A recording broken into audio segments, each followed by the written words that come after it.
Teal wins it before it goes out of play, and here's Robertson. He's got Stephen Thompson front post, and Stephen Thompson with a clinical finish for his 8th goal of the season. 39 minutes played, and John Robertson sets up Stephen Thompson for 1-0 St Mirren. Humphrey, well won by John McGinn. Now this could open up nicely for St Mirren. There's space to counter-attack Motherwell here. Robertson, he's done well to beat Humphrey there. Again looking to pick out Stephen Thompson. Back post, oh great header! Stephen Thompson for 2-0, 2 goals in the space of 3 minutes. And Stephen Thompson combines with John Robertson for the 2nd time to make it St Mirren 2, Motherwell 0.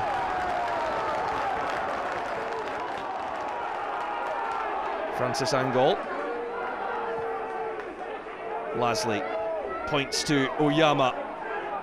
Now the Estonian twisting inside and out. Oh, great chance for McHugh. They've got one back. Bob McHugh with his 3rd goal off the bench this season. Scored the winner at Easter Road last Saturday.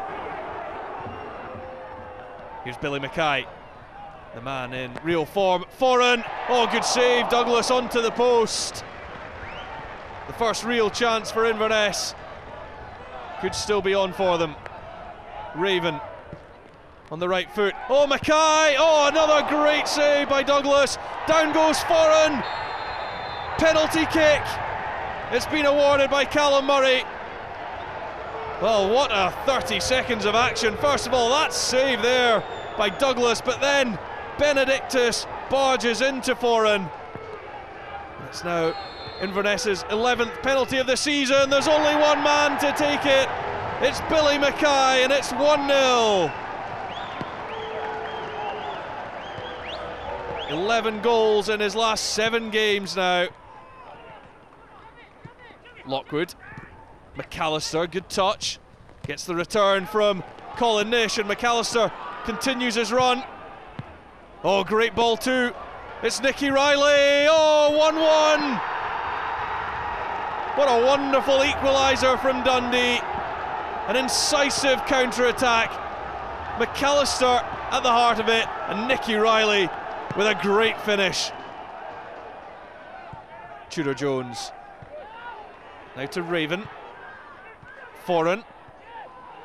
Back to Owain Tudur Jones. Could have a strike, and scores. It's 2-1. And a goal reminiscent of his other strike this season here against Hearts. And it's big Owain Tudur Jones swings the right boot at it and curls it into the corner. Lovely turn by Andrew Shinnie, but he couldn't collect it on the other side. Lockwood. Davidson. Oh, and that's loose. Billy McKay's in here. You don't want to give it to him. Good save, Douglas, but McKay is onto it, and 3-1. There is no stopping Billy McKay right now. Davidson with the ball back. It was short for Douglas, who did make a good save, but look at the invention in the finish from Billy McKay. Tudur Jones. Now Graham Shinnie to his brother Andrew. Andrew Shinnie in onto the right foot. That is number 4 this time. And Andrew Shinnie has his first goal in his last 9 games, and that takes him to double figures for the season. A really impressive performance from Terry Butcher's side. Now McGinn now. Oh, and he's gone for goal, and he catches Alan Manus out. Niall McGinn into double figures for SPL goals this season. Here's Masson now. Oh, and McGinn could be away once more. This to finish the contest. That's 2-0 with just 9 minutes to go. Niall McGinn onto 11 goals in the league before Christmas. That is a new club record for the SPL. Wanyama to Ambrose. F.A. Ambrose. Now Hooper. Gary Hooper through for Scott Brown, takes it in his strides and breaks the deadlock. 1-0 1 minute into the second half, with their manager's words still ringing in their ears. Celtic open the scoring against Ross County, and it's the captain, Scott Brown. Just his second goal of the season. Well played in by Hooper.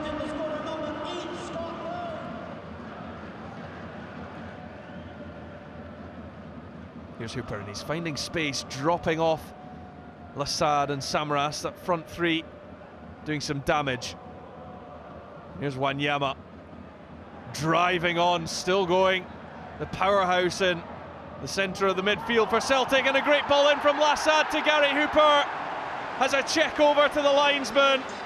Gary Hooper onside, and it's 2-0. Just 7 minutes after Scott Brown opened the scoring.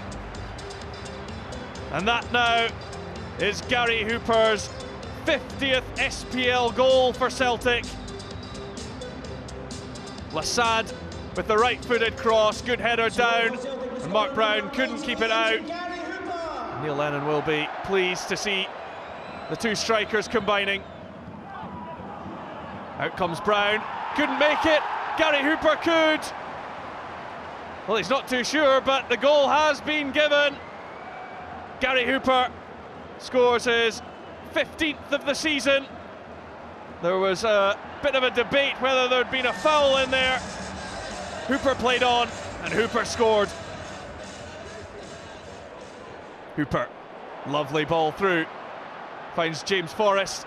He's not long on the park, still James Forrest, that's 4. James Forrest marks his return to first team action with a goal.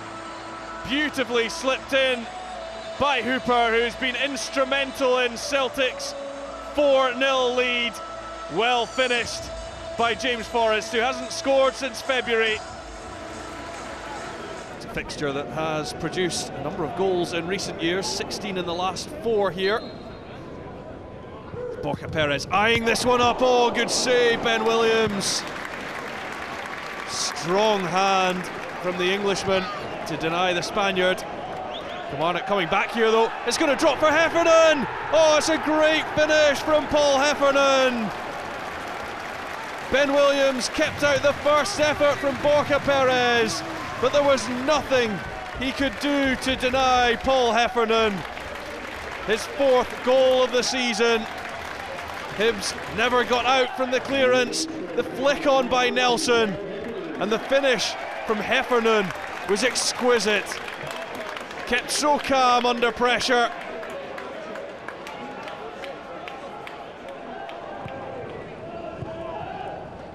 To the feet of Heffernan, but he's lost out.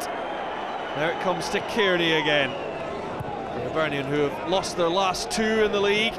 Griffiths, across it goes for Doyle, and they're level on 26 minutes. Owain Doyle with his 8th goal of the season, a double last week in the defeat to Motherwell. And Kilmarnock made the mistake of giving Griffiths too much space.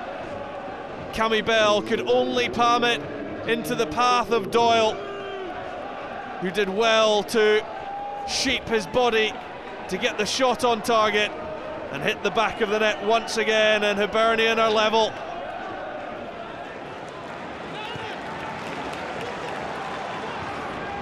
Smith can't find a way through. Klein could have trouble here with Sutton, and it breaks for Stevenson, and a quarter of an hour played. Ryan Stevenson opens the scoring at Tynecastle. Well, McLean with a terrible clearance there, and as it came back in, he didn't have the strength to deal with John Sutton, and as it broke to Ryan Stevenson, he actually had the relatively simple task of placing the ball beyond Radoslav Cierzniak. Ryan McGowan with the long throw. Dylan McGowan takes a tumble. Craig Thompson points at the spot, and Hearts have a penalty kick. Dylan McGowan, the man that was felled in the area, was a long throw by his brother, flicked on, and Willow Flood just has a tug at the arm.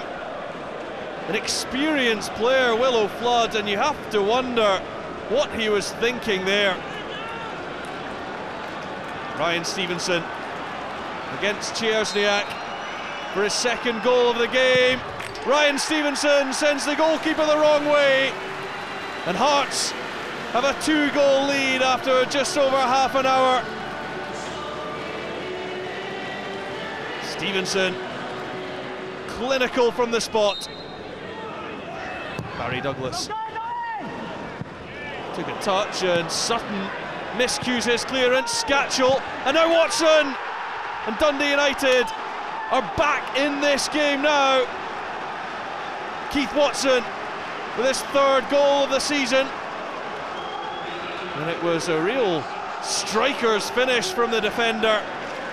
Terrible defending there from John Sutton.